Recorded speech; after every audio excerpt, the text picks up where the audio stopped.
I want to build the best E46 M3 Touring in the world. And to turn this car into the best E46 M3 Touring in the world, I definitely have my work cut out for me. Especially with people like M3 Projects, Auto Alex, Reddish Motorsports, S54 DNA, and a bunch of others have successfully achieved this feat. But one day, I will be included in the conversation of people who have built the highest of quality E46 M3 Touring conversions. It's a fact. Take it to the bank. To be clear, I'm not even remotely close to this at the moment. This is a bone stock, slightly broken, 20-something-year-old station wagon. But over the coming months, I hope to turn this into something that I've always dreamt it would be. And it starts with this, the mighty S54. In a time where the industry has shifted to ridiculous power figures, gadgets and gizmos, and the instantaneous acceleration that EVs offer, this is a piece of history that reminds us what it's all about, what got us into cars in the first place. I have the privilege of putting this S54 back together. And since I'm likely the first person in here since it rolled out of the factory, I insist on doing it to the same standard that BMW had. While we're in here, I'll fix the factory weak points that accompany the S54, including the connecting rod bearings, the vanos, and I'll also adjust the valve clearances. No more buildup, let's put this engine back together. Okay, so we're actually kicking off this engine build with an oopsie. But it's kind of good because we caught it early and it can be addressed before putting the rest of the engine back together. Now, the oopsie is, I took this engine block to get machined and we decked the surface. And that would make it so that the new head gasket plays nice between the block and the machined head. But in my excitement, I did not take the timing chain cover with the engine block. So when it came back, the engine block was actually 0.005 of an inch shorter than the timing chain, just enough that you can feel it. Now, if I went forward with that, what would have happened is I would have put the head on and it would have been slightly crooked. And obviously, when the tolerances and the clearances are thousandths of an inch when building engines, that wouldn't have been okay. So I took this back, I got it re-machined with the timing chain cover attached, and we should be good to move forward. The only consequence here is I have to wash the engine again. So once more around the block, let's rock and roll.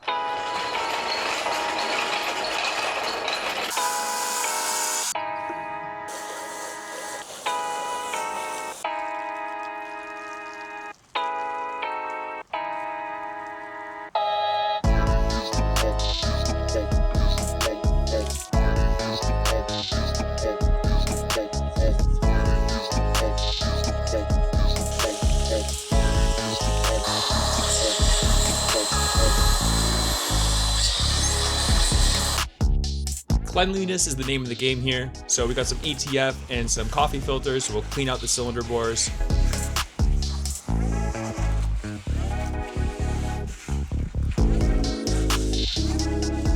And then, nothing like some brake clean and an enclosed space. Really spice things up.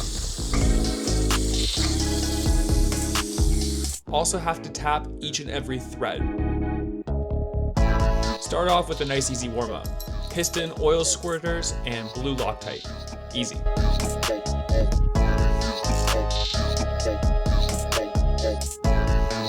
We're going to be replacing the factory main bearings with ACL race units, because why not? The main caps are numbered 1 through 5. 6 is unnumbered because that's the one with the thrust washer. Can't miss it. And then obviously that leaves one left over, which is the 7th main bearing. Easy. Foolproof. Can't go wrong. Align the tangs and pop in the bearings.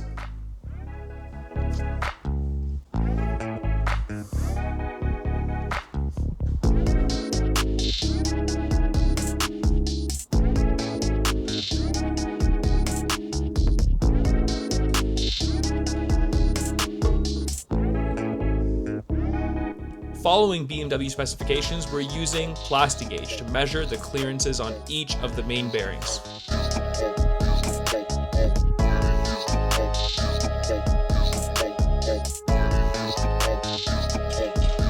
Pop them on, torque them to spec, take them off, and have a look.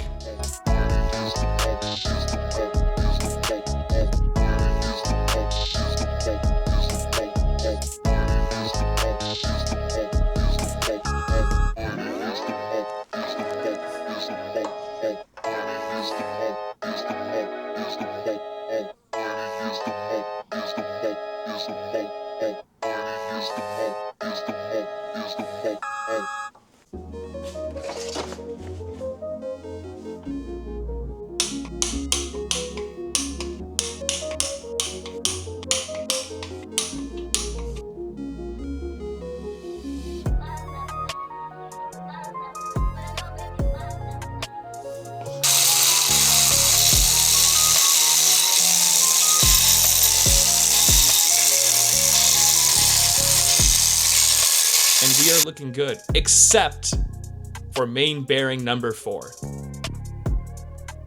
Okay, so we may have had our second oopsie, which was the main bearing clearance on main bearing shell 4 here. The rest of them measured in at about 0.002 inches.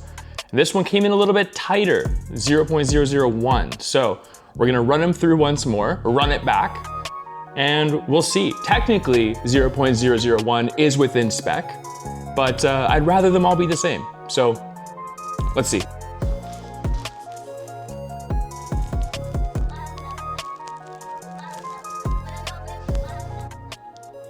All right, here's main bearing number 4, the troublemaker on the previous round, and I must have done something wrong because, bang, just a little bit tighter than 0.002, which is exactly what we're looking for. So bang on, let's proceed, we're looking good. And look at that consistency. With everything looking good, we'll take out the crank, toss on some assembly lube on each of the bearings, and put it back together for the final time. This whole process is a lot of assembly, disassembly, measure, remeasure, and a final assembly. It's tedious, but very, very fun.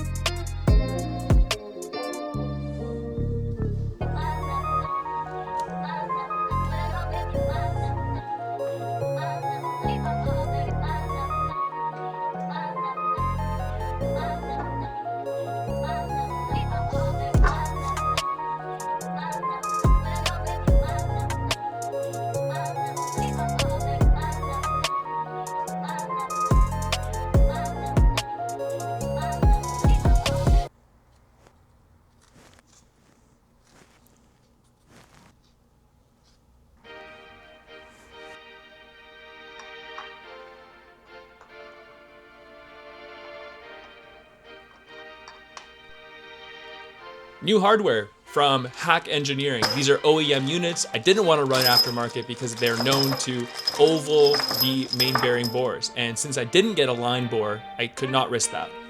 OEM units it is.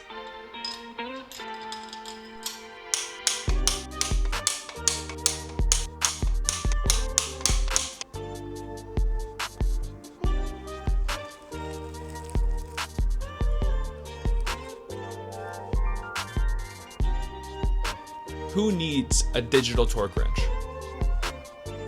Beep, beep, beep, beep, beep, beep, beep, beep. And then a sanity check. Oof, butter.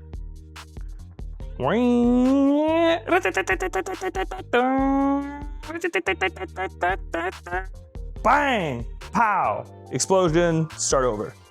All right, easy peasy, let's knock this oil pump out. Got 3 components, 2 rings, they only fit one way, easy.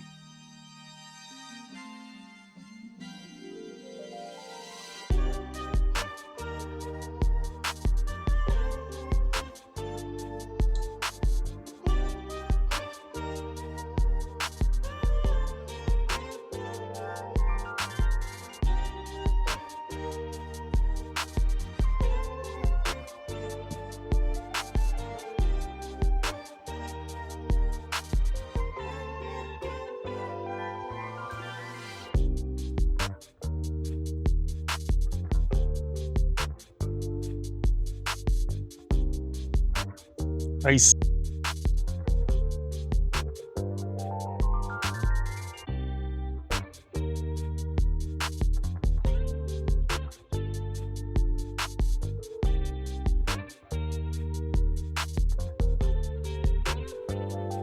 We'll set this oil pump aside for now and shift our attention to the pistons.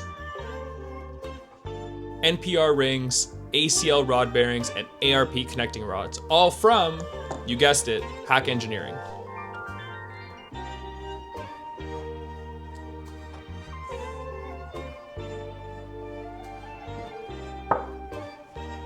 question is, which way does the connecting rod go into the piston? And the easy way to remember this is, as long as they're all consistent, you're probably okay. But what we're gonna do is align the tangs here of the connecting rod with the exhaust side of the piston. And you notice the exhaust side because the valves are smaller. So we're just gonna pop it in like that, easy peasy.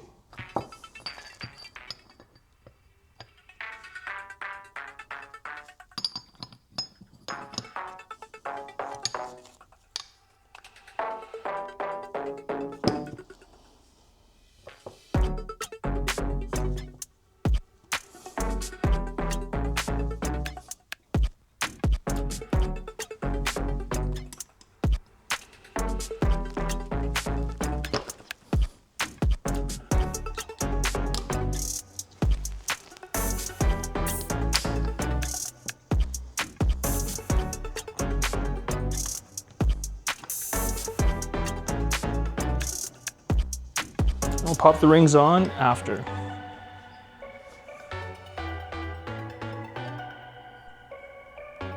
It's as easy as 1,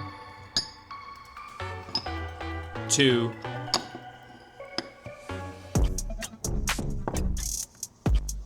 3. And just repeat that 4 more times and you've got yourself a set of assembled S54 pistons, baby.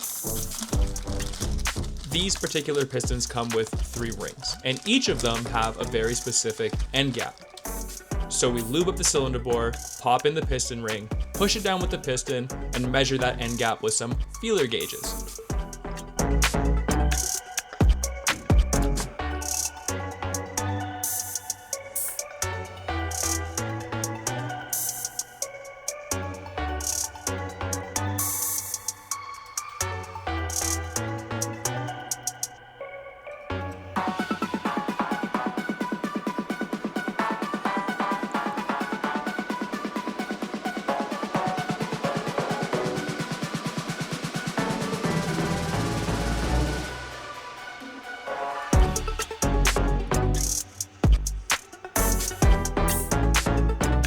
Lube, pop, push, measure. Easy.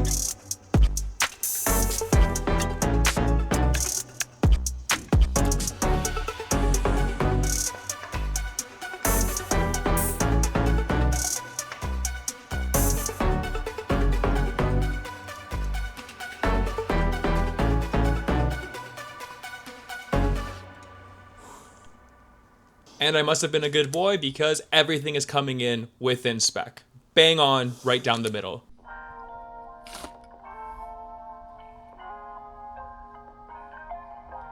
Reassembling the engine with everything clean and the proper tools is much, much nicer than taking it apart. I didn't feel the need to wear gloves because it's all so clean.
And identical to the main bearings, we're just matching tangs to tangs and installing it that way.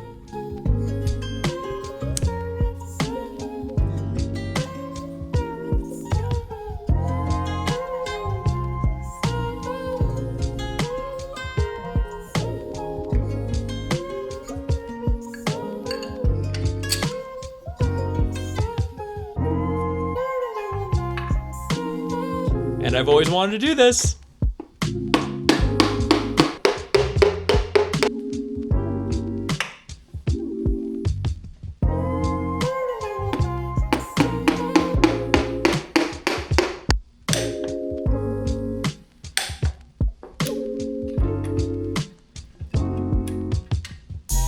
Another measurement coming in bang on. Huge peace of mind when this engine actually comes fully back together.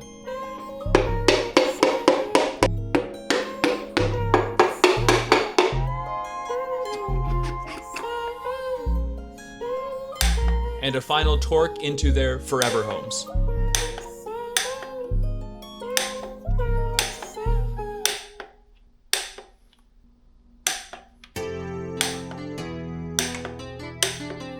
Now we can get to reassembling the rest of the bottom end. The oil pump, the pickup tubes, the timing chain, and the timing chain cover.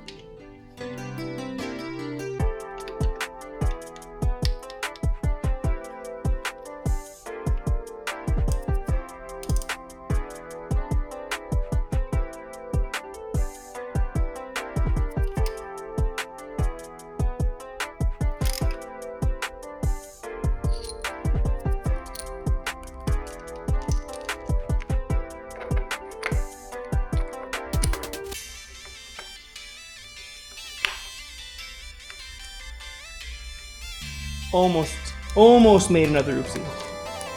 Not today. Maybe a different day, but not today. Yes, much better. Much better.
New O-rings, because how could you not?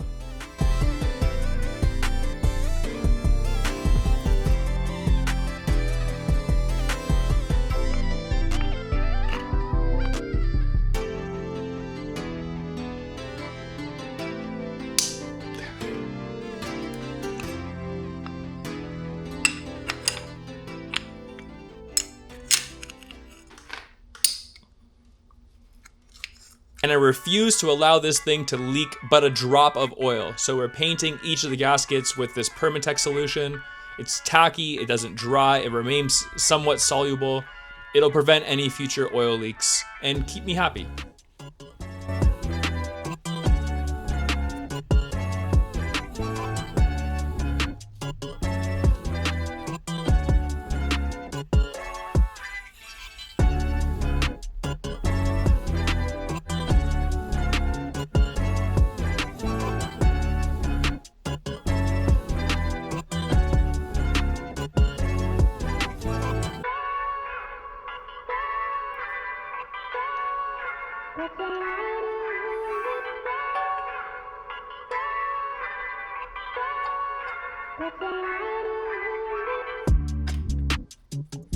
Bang.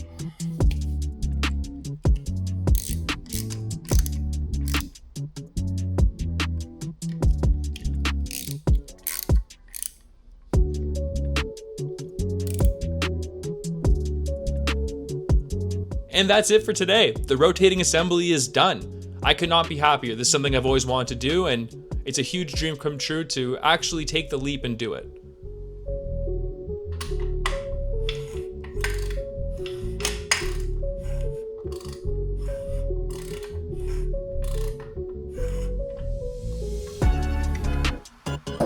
If you like what you see and want to follow along with the rest of the wagon build, including the other half of this S54, make sure to drop a like and subscribe. It means a lot to me, and I can't wait to keep putting out these episodes. Until next time.